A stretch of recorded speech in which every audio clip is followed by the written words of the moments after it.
আচ্ছা দেখো, আমরা আজকের ক্লাসে ঠিক আছে 2023-এর যে এসএসসি এমটিএস পরীক্ষা হয়েছিল, সেই এসএসসি এমটিএস পরীক্ষার যে 9 নাম্বার শিফট, সেখানে জিকে জিএসের যে প্রশ্নগুলো এসেছিলো সেগুলো নিয়ে আলোচনা করব। তোমরা জানোই যে পিওয়াইকিউর যে সিরিজটা চালু করেছি, সেখানে সমস্ত যে 2023-এর এমটিএসের যা প্রশ্ন এসছে সব আলোচনা করা হবে, ঠিক আছে। তো দেখো, প্রথমেই যে প্রশ্নটা আছে, আধুনিক পর্যায় সারণীতে কয়টি মৌল তালিকাভুক্ত করা হয়েছে? কয়টি মৌল তালিকাভুক্ত করা হয়েছে? মডার্ন পিরিয়ডিক টেবিল, ঠিক আছে। তো দেখো, এই যে মডার্ন পিরিয়ডিক টেবিল, এটা কে আবিষ্কার করেছে?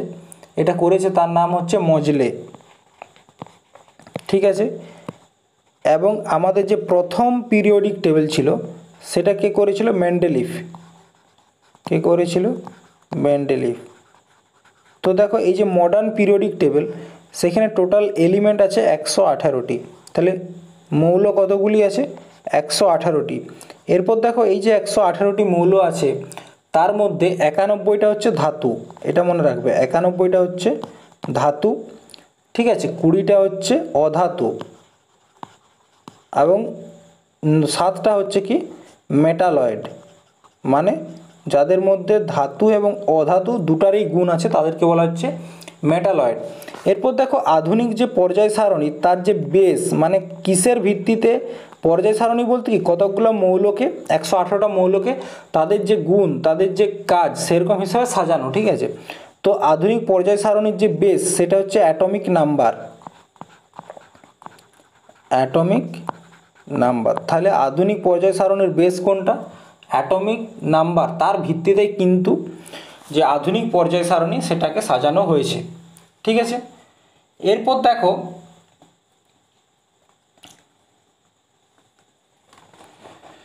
যে আধুনিক যে পর্যায় সারণী, সেখানে টোটাল গ্রুপ আছে 18টা। দেখো, এখানে 1 নাম্বার গ্রুপ, আর এটা হচ্ছে 18 নাম্বার গ্রুপ, ঠিক আছে। এই যে বাঁ দিক থেকে ডান দিকে যাচ্ছে, এগুলো হচ্ছে কি সব গ্রুপ, এবং উপর থেকে নিচে এলে সেগুলো হচ্ছে পিরিয়ড। দেখো, টোটাল পিরিয়ড আছে 7টা, ঠিক আছে, 7টা পিরিয়ড এবং 18টা গ্রুপ। এরপর দেখো, মনে রাখবে, যদি কোনো মানে পিরিয়ডিক টেবিল থেকে কোনো ব্যতিক্রমের প্রশ্ন আসে, সবসময় তার অ্যান্সার হবে হাইড্রোজেন। এটা হচ্ছে একটা শর্ট ট্রিক মনে রাখার। যেখানেই পিরিয়ডিক টেবিলে যেখানেই ব্যতিক্রমের প্রশ্ন আসবে, সেটাই হচ্ছে কি, সেটা হচ্ছে তোমার হাইড্রোজেন। দেখো, এস যে ব্লক, দেখো যে পিরিয়ডিক টেবিল আছে, সেটাকে কী ভাগ করা হয়? ব্লক হিসাবেও ভাগ করা যায়। যেমন ধরো, গ্রুপ 1 এবং 2, এটাকে বলা হচ্ছে এস ব্লক, ঠিক আছে। গ্রুপ 3 থেকে 12 পর্যন্ত, এটাকে বলা হচ্ছে ডি ব্লক, এবং 13 থেকে 18 পর্যন্ত এটাকে বলা হচ্ছে পি ব্লক, এবং দেখো নিচের দিকে দুটো আছে, এটাকে বলা হচ্ছে এফ ব্লক। তাহলে কি টোটাল 4টা ব্লকে ভাগ করা হয়, এস ডি পি এফ, ঠিক আছে। এস ব্লকে যেগুলো আছে, সেগুলো হচ্ছে সব ধাতু, ঠিক আছে। কিন্তু তার মধ্যে ব্যতিক্রম হচ্ছে হাইড্রোজেন, কারণ হাইড্রোজেন হচ্ছে একটা গ্যাস, ঠিক আছে। এরপর দেখো, পি ব্লকের যে 18 নাম্বার গ্রুপ আছে, সেখানে যে গ্যাসগুলি আছে, হিলিয়াম, নিয়ন, আর্গন, ক্রিপ্টন, জেনন, রেডন, ঠিক আছে। এই যে গ্যাসগুলো আছে, এগুলো হচ্ছে কি সব নোবেল গ্যাস। নোবেল গ্যাস বলতে কি, এরা কারোর সাথে বিক্রিয়া করে না, মানে এরা রিয়াকশন করে না। নোবেল গ্যাস বা আদর্শ গ্যাস বা নিষ্ক্রিয় গ্যাস, ঠিক আছে। আদর্শ গ্যাস বা নোবেল গ্যাস বা নিষ্ক্রিয় গ্যাস, এরা মানে আদর্শ গ্যাস বা নোবেল গ্যাস কেন বলা হয়? দেখো, নিয়ন, ঠিক আছে, তার অ্যাটমিক নাম্বার হচ্ছে 10, আর এটার যদি তাহলে ইলেকট্রনিক বিন্যাস করি, তাহলে কত হচ্ছে 2 এবং 8, প্রথম কক্ষপথে 2টি এবং পরের কক্ষপথে 8টি। তো তোমরা জানো যে কোনো একটা মৌলের যদি শেষ যে কক্ষপথ, সেখানে 8টি ইলেকট্রন থাকে, তাহলে কি হয়? সেটা স্টেবল হয়ে যায়, এবং স্টেবল হওয়ার পরে কি করে? কারোর সাথে কোনো রকম বিক্রিয়া বা কোনো রকম রিয়াকশান করে না। তার জন্যে কি, দেখো এখানে প্রত্যেকটা যদি গ্যাসকে ধরো, সে হিলিয়াম ধরো, নিয়ন, আর্গন, ক্রিপ্টন, জেনন, রেডন, এটা হচ্ছে 2, 10, 18, ঠিক আছে, এরমভাবে আসছে। তো এদের যে মানে শেষ কক্ষপথের ইলেকট্রন বিন্যাসটা যদি দেখি, সেখানে প্রত্যেকের 8টা আছে, তার জন্য কি এরা কারোর সাথে কোনো রকম বিক্রিয়া করে না, ঠিক আছে। এরপর দেখো, যে পর্যায় সারণীটাতে আরেকবার দেখো, এখানে দেখো যে যার মানে কি বলবো, অ্যাটমিক নাম্বার 57 থেকে অ্যাটমিক নাম্বার 71 পর্যন্ত, এরা হচ্ছে কি সব একই রকমের ধাতু, মানে এদের যে নেচারটা সব একই রকম। এবং 57 নম্বর যে ধাতুটা আছে এটাকে বলা হচ্ছে ল্যান্থেনাম। ল্যান্থেনাম, তার জন্য এদেরকে যে আলাদা একটা ব্লকে রাখা হয়েছে তাদেরকে বলা হচ্ছে কি ল্যান্থেনয়েড গ্রুপ। কি বলা হয়? ল্যান্থেনয়েড গ্রুপ। এবং 90 থেকে 103 যাদের অ্যাটমিক নাম্বার আছে এই ধাতুগুলোর মধ্যে মানে এই যে এলিমেন্টগুলো আছে এরাও একই রকম কাজ করে, ঠিক আছে। তো এরা হচ্ছে কি, এদেরকে বলা হয় অ্যাক্টনয়েড গ্রুপ। কি বলা হয়? অ্যাক্টনয়েড গ্রুপ। অ্যাক্টনয়েড গ্রুপ, ঠিক আছে। এরপর দেখো পরবর্তী প্রশ্ন, ভারতের কোন রাজ্যে ব্রিঙ্গা নামে পরিচিত চাষাবাদ হচ্ছে? দেখো ব্রিঙ্গাটা কি? এক ধরনের শিফট কাল্টিভেশন। শিফট কাল্টিভেশনটা কি? শিফট কাল্টিভেশন হচ্ছে ধরো কোনো একটা বনাঞ্চল, ঠিক আছে, সেই বনাঞ্চলটাকে কী করা হয়, সেই বনাঞ্চলটাকে প্রথমে আগুন জ্বালানো হয়। আগুন জ্বালানোর ফলে সেটা কি হয়, পুরোটা পুড়ে যায় এবং সেই যে ছাইটা থাকে সেই ছাইটার উপরেই, সেই ছাইটার উপর কি হয়, সেই ছাইটা কিছুদিন পর মাটির সাথে মিশে যায় এবং তারপর যে চাষটা শুরু হয় তাকে বলা হচ্ছে শিফট কাল্টিভেশন। তো ব্রিঙ্গাটা হচ্ছে এক ধরনের শিফট কাল্টিভেশন। কি বলা হয়েছে? ভারতের কোন রাজ্যে ব্রিঙ্গা নামে পরিচিত চাষাবাদ? ব্রিঙ্গা কোন রাজ্যের? অন্ধ্রপ্রদেশ নাকি মণিপুর নাকি উড়িষ্যা নাকি মধ্যপ্রদেশ? তো মনে রাখবে ব্রিঙ্গা হচ্ছে উড়িষ্যার একটা শিফট কাল্টিভেশন, ঠিক আছে। যেমন ঝুম চাষ ঠিক সেরকমই হচ্ছে ব্রিঙ্গা, ঠিক আছে। এরপর দেখো বিভিন্ন রাজ্যের বিভিন্ন রকমের শিফট কাল্টিভেশন আছে, ঠিক আছে। এই যে চাষের কথাটা তোমাদেরকে বললাম, যেমন নর্থ ইস্টে, আমাদের ভারতবর্ষের যে নর্থ ইস্টে যতগুলো রাজ্য আছে, সে আসাম, মণিপুর, মেঘালয়, ত্রিপুরা, মিজোরাম, অরুণাচল প্রদেশ, এইখানে যে শিফট কাল্টিভেশনটা হয় তাকে বলা হচ্ছে ঝুম, ঠিক আছে। মধ্যপ্রদেশে যেটা হয়, সেটাকে বলা হচ্ছে দীপা, বেবাস বা ধৈয়ার, ঠিক আছে। রাজস্থানে বলা হয় বাত্রা, অন্ধ্রপ্রদেশে বলা হয় পডু, সাউথ ইন্ডিয়াতে বলা হয় কি, সাউথ ইন্ডিয়া মানে কি আমাদের দক্ষিণ ভারতে কি বলা হয়, দক্ষিণ ভারতে এই শিফট কাল্টিভেশনটাকে বলা হয় জারা বা এরকা, ঠিক আছে। কেরালার যে ওয়েস্টার্ন রেঞ্জ আছে, পশ্চিমঘাট পর্বতমালা আছে, সেই জায়গাতে যে শিফট কাল্টিভেশনটা হয় তাকে বলা হয় কুমারী। এবং উড়িষ্যাতে 3 ধরনের শিফট কাল্টিভেশন, একটা হচ্ছে কামান, একটা হচ্ছে ব্রিঙ্গা আর একটা হচ্ছে ধাবি, ঠিক আছে। এরপর দেখো ভারতের প্রথম মহিলা বিশ্ববিদ্যালয় কে প্রতিষ্ঠা করেন? প্রথম মহিলা বিশ্ববিদ্যালয় দণ্ডকেশব খারবে, আশুতোষ মুখার্জি নাকি উইলিয়াম হান্টার নাকি সৈয়দ আহমেদ খান? তো মনে রাখবে মহিলাদের যে প্রথম ইউনিভার্সিটি যেটা গঠন করা হয়েছিল 1916 সালে, তার নাম ছিল কি শ্রীমতী নথিবাই দামোদর ঠাকরে ফাউন্ডেশন, ঠিক আছে, যেটাকে শর্ট ফর্মে কি বলা হয় SNDT, ঠিক আছে। এবং এটির ফাউন্ডার কে ছিলেন? ডক্টর দণ্ডকিশোর খারবে। 1916 সালে তিনি এটি স্থাপনা করেছিলেন এবং ডক্টর দণ্ডকিশোর খারবেকে কি বলা হয়? মহর্ষি বলা হয়। তার নিকনেম কি? মহর্ষি, ঠিক আছে। এরপর দেখো যদি বলা হয় ভারতের প্রথম ইউনিভার্সিটি, সেটা হচ্ছে তোমার ক্যালকাটা ইউনিভার্সিটি, ঠিক আছে। প্রথম ইউনিভার্সিটি হচ্ছে ক্যালকাটা ইউনিভার্সিটি। 1857 সালে এটার স্থাপনা হয়েছিল, 1857 24শে জানুয়ারি, ঠিক আছে, 1857 24শে জানুয়ারি। এবং এই ইউনিভার্সিটিটা স্থাপনা করার জন্য এটা জায়গাটা কে দিয়েছিল, মানে যে ভূমিটা আছে সেই ভূমিটা কে দিয়েছিল? মহারাজ মহেশ্বর সিং বাহাদুর। কে দিয়েছিলেন? মহারাজ মহেশ্বর সিং, ঠিক আছে, মহেশ্বর সিং বাহাদুর। তিনি কোথাকার রাজা ছিলেন? তিনি বুন্দেলখণ্ডের,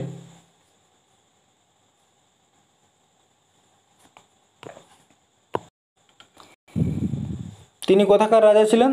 দরভঙ্গার রাজা ছিলেন, ঠিক আছে। বুন্দেলখণ্ড নয়, দরভঙ্গার রাজা ছিলেন, ঠিক আছে। বিহার যে দরভঙ্গা সেখানকার রাজা ছিলেন কে? মহারাজ মহেশ্বর সিং বাহাদুর। তিনিই কিন্তু ক্যালকাটা ইউনিভার্সিটি গড়ার জন্য জায়গা দিয়েছিলেন। এবং হিন্দু কলেজ, একটা কলেজ খুব গুরুত্বপূর্ণ, সেটা হচ্ছে হিন্দু কলেজ, ঠিক আছে, হিন্দু কলেজ। এটা স্থাপনা করেছিলেন কে? রাজা রামমোহন রায় করেছিলেন 1817 সালে, ঠিক আছে, 1817 সালে। এরপর দেখো কোষ বিভাজনের প্রক্রিয়ায় উভয়ের মধ্যে কন্যা নিউক্লিয়াস ফ্র্যাগমোপ্লাস্ট তৈরি হয় কোথায়? G0 ফেজে নাকি দ্য সাইটোকাইনেসিসের মধ্যে নাকি S ফেজে নাকি ক্যারিওকাইনেসিস, ঠিক আছে। তো মনে রাখবে এটার যে অ্যান্সার সেটা হচ্ছে কি সাইটোকাইনেসিস যে প্রসেস, তখনই কিন্তু ফ্রাগমোপ্লাস্ট তৈরি হয়। ঠিক আছে, পরবর্তী দেখো, ভারতের মেহগিনি, রোজউড এবং সিঙ্কোনা গাছ কোন ধরনের বনে পাওয়া যায়? দেখো আমাদের যে বনভূমি আছে, স্বাভাবিক উদ্ভিদ আছে, ঠিক আছে, সেটা টোটাল 5 প্রকারের, টোটাল 5 প্রকারের। ঠিক আছে, 5 প্রকারের। এক নাম্বার হচ্ছে কি, এক নাম্বার হচ্ছে তোমার tropical evergreen, tropical evergreen, tropical evergreen. এটা কি? ট্রপিক্যাল এভারগ্রিনটা হচ্ছে ক্রান্তীয় চিরসবুজ, মানে যেখানে পাতা ঝরে না, গাছের পাতা যেখানে ঝরে না। ঠিক আছে, 2 নম্বরে হচ্ছে কি, ক্রান্তীয় পাতা ঝরা বা পর্ণমোচী। ঠিক আছে, ক্রান্তীয় পাতা ঝরা বা পর্ণমোচী, ট্রপিক্যাল ডেলিডোয়াস। ঠিক আছে, নেক্সট দেখো 3 নম্বরে কি আছে, ডেজার্ট ফরেস্ট, মরুস্থলের। ঠিক আছে, যেখানে গুল্ম জাতীয় গাছ হয় বা কাটা জাতীয়। আর একটা হচ্ছে মাউন্টেন ফরেস্ট, মানে জঙ্গলে, পর্বতের মধ্যে যে গাছগুলো হয়। আর একটা হচ্ছে তোমার আমাদের যে ম্যানগ্রোভ অরণ্য। ঠিক আছে, ম্যানগ্রোভ। তো দেখো ট্রপিক্যাল যে এভারগ্রিন আছে সেটা মনে রাখবে আন্দামান নিকোবরে হয়, এই ধরনের গাছপালা দেখতে পাওয়া যায়। তাছাড়া নর্থ ইস্ট অর্থাৎ আমাদের যে পূর্বোত্তর ভারত আছে সেখানেও কিন্তু ট্রপিক্যাল এভারগ্রিন মানে পাতা না ঝরা গাছ, এবং যে ওয়েস্টার্ন ঘাট, যে পশ্চিম ঘাট পর্বতমালা আছে সেখানেও দেখতে পাওয়া যায়। দেখো যেখানে বৃষ্টির পরিমাণ বেশি হবে সেখানেই কিন্তু ক্রান্তীয় যে চিরসবুজ গাছ সেগুলো কিন্তু জন্ম নেবে। ঠিক আছে, এবং এই যে প্রশ্নটাতে ছিল না যে রোজউড, মেহগিনি, ঠিক আছে, সিঙ্কোনা, তার সাথে তোমরা আবার যুক্ত করতে পারো শিশু গাছ। ঠিক আছে, তো এইগুলো হচ্ছে কি সবই কিন্তু ট্রপিক্যাল এভারগ্রিন, এদের কিন্তু পাতা ঝরে না।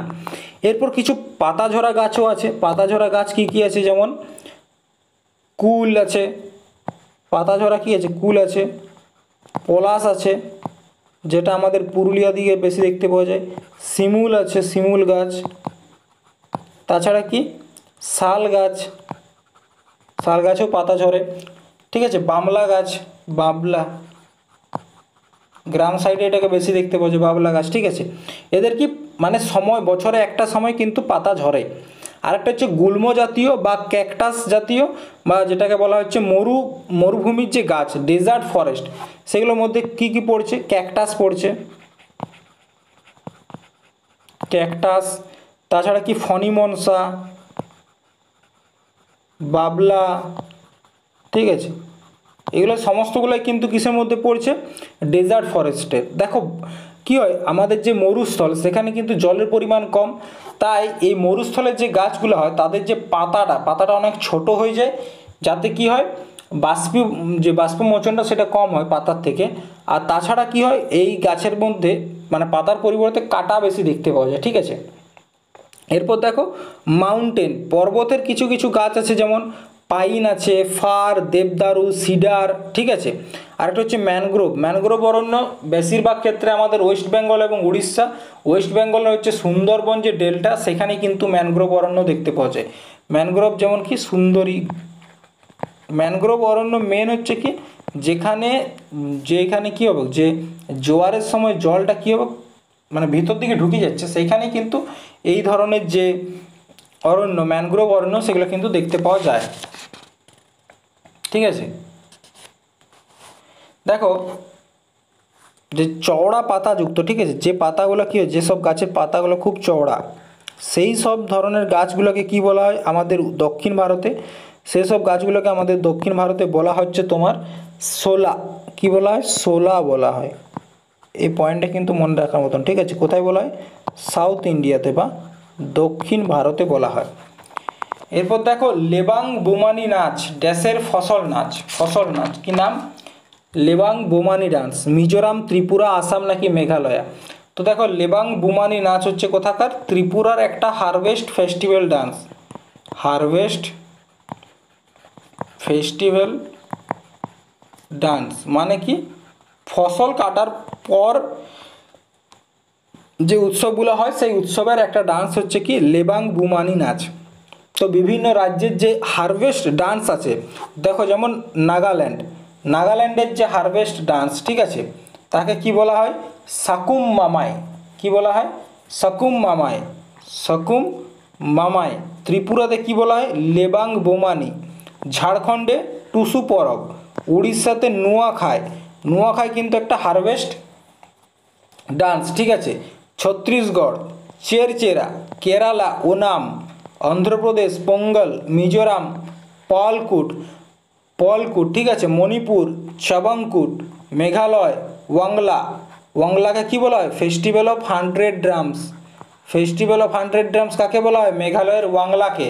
আর আসামের হচ্ছে মাঘ বিহু বা কি বলা হয়? ভোজালি বিহু বা ভোজালি বিহু, ঠিক আছে। বিহুর অনেকগুলো ভাগ আছে, তার মধ্যে একটা। নিচের কোনটি রাষ্ট্রীয় নীতির নির্দেশমূলক নীতি নয়? মানে ডিপিএসপির আন্ডারে পড়ছে না নিচের কোনটা? দেখো, separation of the judiciary from executive. Separation from judiciary to executive, এটার যে চর্চা সেটা আমাদের সংবিধানের আর্টিকেল 50-এ করা হয়েছে। কি বলা হয়েছে? Separation of the judiciary from executive, যে জুডিশিয়ারিকে এবং এক্সিকিউটিভকে যে আলাদা করছে সেটা আর্টিকেল 50-এর কথাই বলা হয়েছে। Reside in any part of India, রেসিডেন্টের কথা বলা হয়েছে আর্টিকেল 19(1)(e), আর্টিকেল 19(1)(e), ঠিক আছে। তাছাড়া ইউনিফর্ম সিভিল কোড, এটা আর্টিকেল 44-এর মধ্যে বলা হয়েছে। ইউনিফর্ম সিভিল কোড, সমান সংহিতা, ঠিক আছে। আরেকটা হচ্ছে protection of monument. Protection of monument এটা হচ্ছে আমাদের আর্টিকেল 49-এ এটার উল্লেখ করা হয়েছে। দেখো এই আর্টিকেলগুলো খুব গুরুত্বপূর্ণ, ঠিক আছে। এরপর দেখো ডিপিএসপি। ডিপিএসপি হচ্ছে আমাদের সংবিধানের ভাগ 4-এ, অনেকবার তোমাদেরকে বলেছি, ভাগ 4-এ আর্টিকেল 36 থেকে 51-র মধ্যে পড়ছে। তাহলে এই যে মানে 4টে অপশান দেওয়া আছে তার মধ্যে যেটা আর্টিকেল 36 থেকে 51-র মধ্যে পড়বে সেটাই কিন্তু রাষ্ট্রীয় নীতি নির্দেশমূলক যে তত্ত্ব তার অধীনে পড়ছে। তাহলে দেখো, separation of judiciary from executive article 50, এটা কিন্তু ডিপিএসপির আন্ডারে পড়ছে। ইউনিফর্ম সিভিল কোড 44, এটাও ডিপিএসপির আন্ডারে। আর একটা হচ্ছে প্রোটেকশন অফ মনুমেন্ট আর্টিকেল 49, এটাও কিন্তু ডিপিএসপির আন্ডারে। কিন্তু reside in any part of India, এটা হচ্ছে কি একটা আমাদের ফান্ডামেন্টাল রাইট। এটা হচ্ছে আমাদের ফান্ডামেন্টাল রাইট, মৌলিক অধিকার। আমরা আমাদের দেশে যে কোনো জায়গায় গিয়ে নিজের ঘর করে থাকতে পারি। দেখো ফান্ডামেন্টাল রাইটের যে আলোচনা, ঠিক আছে, সেটা আমাদের সংবিধানের 12 থেকে 35 নম্বর আর্টিকেলের মধ্যে করা হয়েছে, ঠিক আছে। 12 থেকে 35-এর মধ্যে করা হয়েছে 3 নম্বর ভাগে, সংবিধানের 3 নম্বর ভাগে করা হয়েছে। এবং এই যে ফান্ডামেন্টাল রাইট, এই যে প্রসেস বা এই যে নীতিগুলো, এগুলো আমরা কোথা থেকে নিয়েছি? আমেরিকার সংবিধান থেকে। ফান্ডামেন্টাল রাইটের সবথেকে গুরুত্বপূর্ণ যে আর্টিকেল সেটা হচ্ছে আর্টিকেল 19 আর আর্টিকেল 21 এবং 20, ঠিক আছে। এই 3টে আর্টিকেল খুব গুরুত্বপূর্ণ ফান্ডামেন্টাল রাইটের। তো দেখো আর্টিকেল 19 অনুসারে টোটাল আমাদের আগে, ঠিক আছে, টোটাল আগে আমাদের 7টা স্বাধীনতা ছিল 7টা বিষয়ের উপর। এখন সেটা কমে গিয়ে কটা হয়েছে? 6টা হয়েছে, ঠিক আছে। তো কি কি আছে সেগুলো একবার দেখে নাও। আর্টিকেল 19(1)(a), 19-এর 1-এ বলা হয়েছে ফ্রিডম অফ স্পিচ, মানে কি আমাদের যে বিচার, অভিব্যক্তি বা কথা বলার অধিকার সেটা কিন্তু আর্টিকেল 19-এর 1-এ বলা হয়েছে। এবং এখানে এটাও বলা হয়েছে যে আমরা যদি কোনো জায়গায় চাই যে কথা বলবো না, চুপ থাকার অধিকারও কিন্তু আমাদের আছে। তাছাড়া যে রিপোর্টাররা যারা থাকে না, প্রেস, যে সংবাদ মাধ্যম, তাদের যে অধিকার, তাদের যে স্বাধীনতা, সে বিষয়েও কিন্তু আর্টিকেল 19(1)(a)-তে বলা হয়েছে, ঠিক আছে। আর্টিকেল 19(1)(a), 19(1)(a), ঠিক আছে। আর্টিকেল 19(1) এটাকে, এগুলো সব 1 হবে, ঠিক আছে, লেখাটা একটু ভুল হয়েছে। আর্টিকেল 19(1)(b), এখানে কি বলা হয়েছে? অ্যাসেম্বলি, মানে কি আমরা কোথাও যে কোনো জায়গায় ভারতের শান্তিপূর্ণভাবে কি করতে পারি? সবাই এক জায়গায় জড়ো হতে পারি। আর্টিকেল নাম্বার 19(1)(c), অ্যাসোসিয়েশন, আমরা যে সবাই জড়ো হলাম, তাহলে এরপর কি আমরা সবাই মিলে একটা সংগঠনও তৈরি করতে পারি। এবারে আমরা যদি সংগঠন তৈরি করে নিই, তারপরে কি করব? আর্টিকেল 19(4), সেখানে বলা হয়েছে মুভমেন্ট, আমরা ভারতবর্ষের যে কোনো জায়গায় কিন্তু ফ্রিলি মুভমেন্ট করতে পারি। আমাদেরকে কোথায় আটকানো হবে না, কিন্তু কিছু কিছু জায়গা যেগুলো কি থাকে সেন্সিটিভ এরিয়া বা যেগুলো আর্মির আন্ডারে থাকছে সেই সব জায়গাতে কিন্তু সহজে পারমিশন পাওয়া যায় না। তারপর হচ্ছে আর্টিকেল 19-5, সেখানে কি বলা হয়েছে, রেসিডেন্ট আমরা ভারতবর্ষের ভিতর যে কোনো জায়গায় কিন্তু নিজেরা ঘর করে বা ঘর ভাড়া নিয়ে থাকতে পারি। আগে কাশ্মীর জম্মু কাশ্মীরে কিন্তু জম্মু কাশ্মীরের বাইরের কেউ জমি কিনতে পারতো না, এবং আর্টিকেল 371টাকে হাটিয়ে দেওয়ার পর বর্তমানে কিন্তু আমরা যে কেউ জম্মু কাশ্মীরে গিয়েও জায়গা কিনতে পারি। এরপর দেখো আর্টিকেল 19-6, সেখানে কি বলা হয়েছে, রাইট টু প্রপার্টি মানে হচ্ছে সম্পত্তির অধিকার। এই যে তুমি ঘরটা করলে, তাহলে ঘরটা করার জন্য তুমি জায়গা কিনেছো, এই যে জায়গাটা রইলো, তাহলে এটা কি, এটা তোমার সম্পত্তি।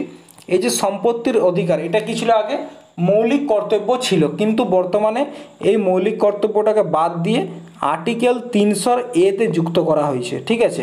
এবং এটাকে কি করা হয়েছে, আইনি অধিকার করেছে। আইনি অধিকার বলতে কি, কোনো একটা জমি যদি তোমার থাকে সেটা আইনত তোমার, কিন্তু ওটার ওপর তোমার কোনো মৌলিক যে মৌলিক অধিকার নেই। কারণ কি, যদি জমির উপর মৌলিক অধিকার দেওয়া হয় সেক্ষেত্রে কি বিভিন্ন ধরনের যে ইনফ্রাস্ট্রাকচার বা যে ডেভেলপমেন্টের কাজ, ধরো রোড বানাতে হবে, তখন যে রাস্তার জন্য যে জমিটা প্রয়োজন অনেকে দিতে চায় না, অনেক দেরি হয়, এই জন্য তার জন্য কী করা হয়েছে, যে প্রপার্টি বা সম্পত্তির যে অধিকার সেটাকে ফান্ডামেন্টাল রাইট থেকে হাঁটাই করে একটা আইনি অধিকার করে দেওয়া হয়েছে।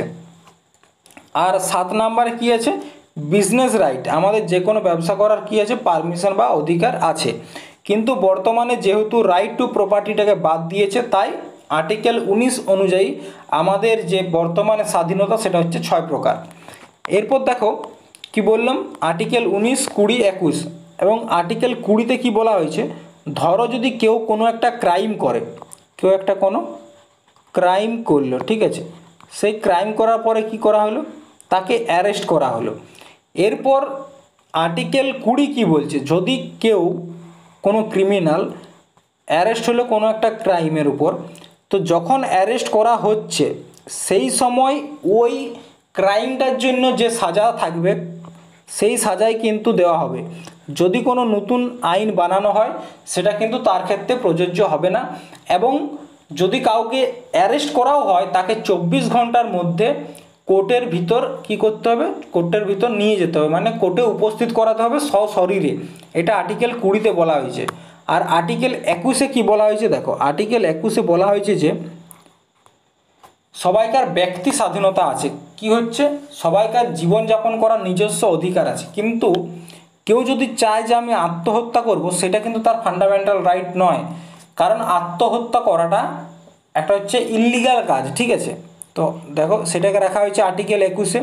এই আর্টিকেল 21-এরই আর একটা ভাগ হচ্ছে আর্টিকেল 21A, যেখানে বলা হয়েছে 6 থেকে 14 বছরের শিশুদেরকে বিনামূল্যে প্রাইমারি এডুকেশনটা দিতে হবে, ঠিক আছে, প্রাইমারি এডুকেশনটা দিতে হবে, এটাই বলা হয়েছে।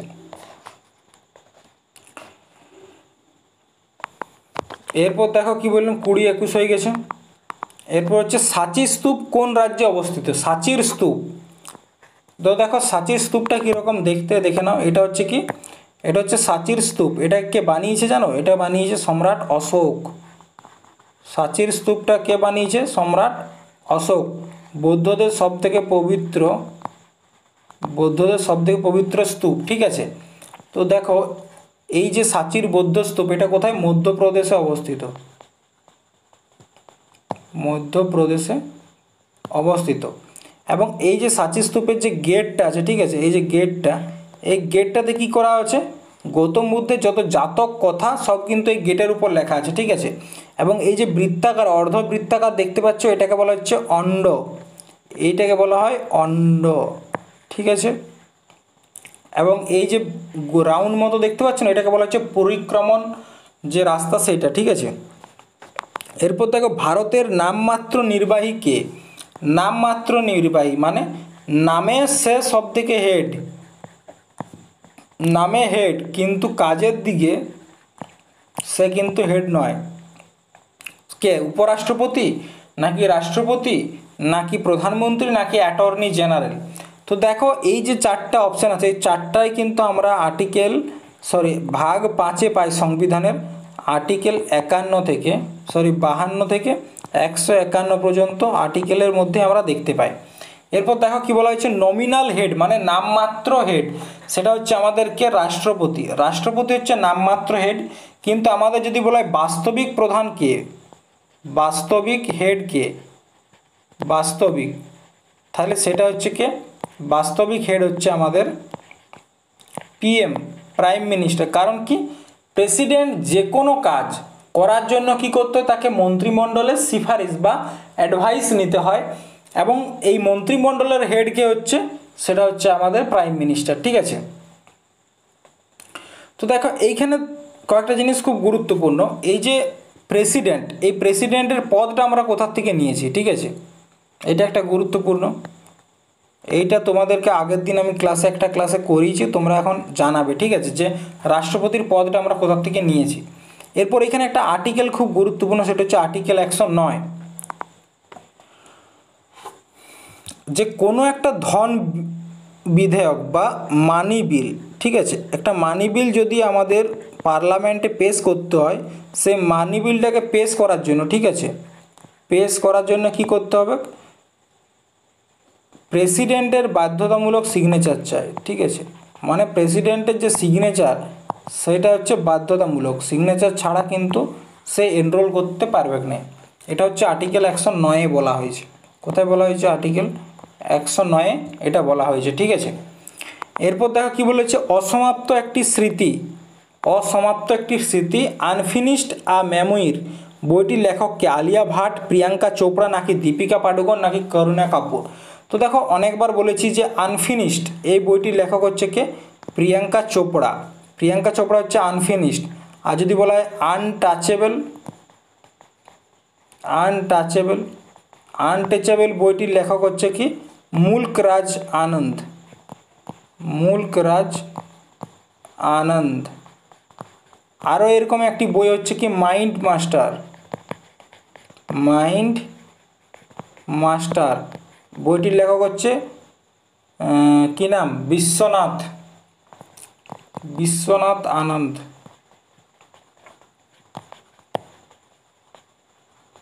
তিনি হচ্ছেন কি, তিনি হচ্ছেন মাইন্ড মাস্টার বইয়ের লেখক। ঠিক আছে,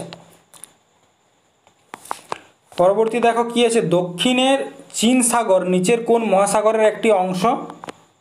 ঠিক আছে, মানে দক্ষিণ চীন সাগর, দেখো এটা হচ্ছে কি, এটা হচ্ছে আমাদের south east Asia, south east এশিয়ার ম্যাপ। ঠিক আছে, এখানে দেখো এটা হচ্ছে কি ভারত, এই সাইডে কি আছে, ভারত আছে।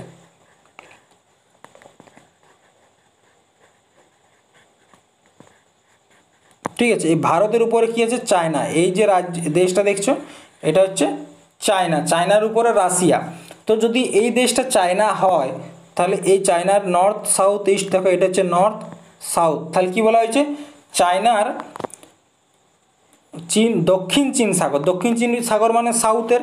তো দেখো এদিকে আছে কি, এদিকে আছে প্রশান্ত মহাসাগর, প্রশান্ত মহাসাগর, এবং এইখানে আছে হিন্দ মহাসাগর, হিন্দ মহাসাগর বা ইন্ডিয়ান ওশিয়ান। তো দেখো এই যে ইন্দোনেশিয়া আছে, ইন্দোনেশিয়া কি করে, প্রশান্ত মহাসাগরের সাথে যে ইন্ডিয়ান ওশিয়ান তাকে আলাদা রাখে। তো তোমরা যদি দেখো যে দক্ষিণ চীন সাগর, এটা হচ্ছে কি দক্ষিণ চীন সাগর, সেটা কোথার কাছে আছে, প্রশান্ত মহাসাগরের কাছে আছে। তাহলে প্রশ্ন অনুযায়ী কি হবে, দক্ষিণ চীন সাগর নিচের কোন মহাসাগরের একটি অংশ, সেটা হচ্ছে প্রশান্ত মহাসাগর। এবং পরবর্তী দেখো, ভারতের কোন প্রতিবেশী দেশের সরকারি ভাষা ধিবেহি, মালদ্বীপ, শ্রীলঙ্কা, ভুটান, নাকি চায়না। তো দেখো একটা ছক দেখে নাও, বিভিন্ন দেশ, তাদের ক্যাপিটাল এবং তাদের ল্যাঙ্গুয়েজ। তো দেখো মালদ্বীপ, মালদ্বীপের ক্যাপিটাল হচ্ছে মালে, কি মালে, আর ল্যাঙ্গুয়েজ হচ্ছে দিভেই। ঠিক আছে, শ্রীলঙ্কা, এদের দুটা ক্যাপিটাল, একটা হচ্ছে শ্রী জয়বর্ধন কোট্টে আর একটা হচ্ছে কলম্বো, শ্রী জয়বর্ধন কোট্টে আর একটা হচ্ছে কলম্বো। এই শ্রী জয়বর্ধন কোট্টে এটা হচ্ছে লেজিসলেটিভ ক্যাপিটাল, কি বলা হয় এটাকে, লেজিসলেটিভ। আর একটা হচ্ছে যে কলম্বো, এটা হচ্ছে তোমার, এটা হচ্ছে এক্সিকিউটিভ, এক্সিকিউটিভ ক্যাপিটাল শ্রীলঙ্কার। এবং শ্রীলঙ্কার ভাষা হচ্ছে তামিল এবং সিংহলি। ভুটান, ভুটানের ক্যাপিটাল হচ্ছে থিম্পু এবং ভাষা, জংখা। ভুটানের ভাষাটার নাম হচ্ছে জংখা, ঠিক আছে। এরপর দেখো চায়না, চায়নার ক্যাপিটাল সবাই জানো বিজিং, এবং এদের যে ভাষা সেটা হচ্ছে ম্যান্ডারিন চাইনিজ, ঠিক আছে। এবং চায়নার যে ক্যাপিটাল সেটা কারেন্সি সেটা হচ্ছে রেমেনবি আর ইউয়ান, রেমেনবি আর ইউয়ান। ইন্দোনেশিয়া ক্যাপিটাল জাকার্তা, ভাষা ইন্দোনেশিয়ান। ফিলিপিন্স, ফিলিপিন্সের ক্যাপিটাল মনিলা আর ভাষা হচ্ছে ইংলিশ এবং ফিলিপিনো। এরপর দেখো কে ছিলেন ইরানি শাসক যিনি 1739 সালে দিল্লি নগরী আক্রমণ করে কেড়ে নিয়েছিলেন অপার সম্পদ? তো মনে রাখবে এখানে যে নামটা আছে 1739, ঠিক আছে, 1739। এই 1739-এ একটা যুদ্ধ হয়েছিল, ঠিক আছে, 1739-এ একটা যুদ্ধ হয়েছিল। যুদ্ধটার নাম তোমরা বলতে পারবে যে কী নাম যুদ্ধটার? যুদ্ধটার নাম হচ্ছে তোমার battle of Karhal, battle of Karhal. এটা কার কার মধ্যে হয়েছিল? এটা হয়েছিল ইরানি শাসক নাদির শাহ, ইরানি শাসক নাদির শাহ এবং মুঘলদের মধ্যে কে ছিল? বাহাদুর শাহ রঙ্গিলা বা মোহাম্মদ শাহ রঙ্গিলা, মোহাম্মদ শাহ রঙ্গিলা, ঠিক আছে। এটা 1739-এর যে ব্যাটেল অফ কারহাল, ঠিক আছে। কার কার মধ্যে হয়েছিল? মোহাম্মদ শাহ রঙ্গিলা এবং নাদির শাহর মধ্যে হয়েছিল। নাদির শাহ জয় করেছিল। নাদির শাহ টোটাল 1748 থেকে 1767-র মধ্যে প্রায় 4 বার আরও আক্রমণ করেছিল ভারতের উপর, 4 বার, ঠিক আছে। এই যে মোহাম্মদ শাহ রঙ্গিলা কে ছিল? মুঘল সম্রাট ছিল সেই সময় 1739-এর সময়। এবং এই মোহাম্মদ শাহ রঙ্গিলার অরিজিনাল নাম হচ্ছে রোশন আখতার। কি নাম? রোশন আখতার, ঠিক আছে। নেক্সট দেখো কি প্রশ্ন আছে, মাহারি নৃত্য এবং গোটিপুয়া নৃত্য নিচের কোন রাজ্যের অন্তর্গত? মাহারি এবং গোটিপুয়া, মাহারি এবং গোটিপুয়া এটা হচ্ছে কোথাকার? উড়িষ্যার একটা এক ধরনের ফোক ডান্স। এটা কিসের জন্য করা হয়? ফোক ডান্স, ঠিক আছে। এটা কিসের জন্য করা হয়? এখানে ছেলেরা কি করে? জগন্নাথ এবং কৃষ্ণ এই দুজনকার প্রশংসা করার জন্য কারা করে? ছেলেরা। প্রথমত মনে রাখবে কারা করে? ছেলেরা। ছেলেরা কি করে? জগন্নাথ দেব এবং কৃষ্ণকে আনন্দিত বা প্রশংসা করার জন্য কি করে? মহিলাদের পোশাক পরে, মহিলাদের পোশাক পরে নাচ করে, মহিলাদের পোশাক পরে নাচ করে। এই যে পোশাক করে নাচ করছে এটাকে বলা হচ্ছে মাহারি নৃত্য বা গোটিপুয়া ডান্স, ঠিক আছে। নেক্সট দেখো কি, মুক্তেশ্বর নৃত্য উৎসব 14 থেকে 16 জানুয়ারি মুক্তেশ্বরে অনুষ্ঠিত হয়। মুক্তেশ্বর ড্যাশ রাজ্যের একটি মন্দির? উত্তরাখণ্ড, উড়িষ্যা, হিমাচল প্রদেশ নাকি মধ্যপ্রদেশ? ঠিক আছে। তো মুক্তেশ্বর এটা হচ্ছে তোমার ভগবান শিবকে রিলেটেড। মুক্তেশ্বর, মুক্তি মানে হচ্ছে ভগবান Shiva, related to Lord Shiva. দেখো এই যে প্রশ্নটা, এই প্রশ্নটা কি তোমাদেরকে আমি ডাব্লিউবিপির যে প্র্যাকটিস ব্যাচটা করাচ্ছিলাম সেখানে কিন্তু করানো হয়েছে, ঠিক আছে, ইউটিউবে আছে, দেখে নিও। এরপর দেখো টেম্পেলের কথা যখন আসছে তখন উড়িষ্যার 3টা যে মানে মন্দির আছে খুব গুরুত্বপূর্ণ। একটা হচ্ছে লিঙ্গরাজ মন্দির, একটা হচ্ছে কোণারকের সূর্য মন্দির, আর একটা হচ্ছে জগন্নাথ মন্দির। এই 3টে মন্দির খুব গুরুত্বপূর্ণ। লিঙ্গরাজ টেম্পল এটা ভুবনেশ্বরে উপস্থিত, ভগবান শিবকে মানে ডেডিকেটেড করে এটা বানানো। এবং যজাতি কেশরী নামের রাজা, যজাতি কেশরী নামের রাজা তিনি কিন্তু এটি বানিয়েছিলেন। এবং তোমরা যদি দেখতে চাও যে লিঙ্গরাজ টেম্পলটা কীরকম দেখতে, তো এটা হচ্ছে কি লিঙ্গরাজ টেম্পলের ছবিটা। এরপর দেখো পরবর্তী হচ্ছে কোণারক সান টেম্পল বা সূর্য মন্দির। এটা একটা ইউনেস্কোর ওয়ার্ল্ড হেরিটেজ সাইটের মধ্যে একটা 1984 সালে ইউনেস্কোর আন্ডারে জায়গা পেয়েছিল। কোণারক টেম্পলকে কি বলা হয়? As black pagoda. Black pagoda কাকে বলা হয়? কোণারক টেম্পলকে বলা হয়। এবং এটিকে কে বানিয়েছিলেন? কোণারক যে টেম্পল সেটাকে গঙ্গা ডাইনেস্টির রাজা নরসিংহদেব প্রথম কিন্তু বানিয়েছিল। জগন্নাথ মন্দির কে বানিয়েছিল?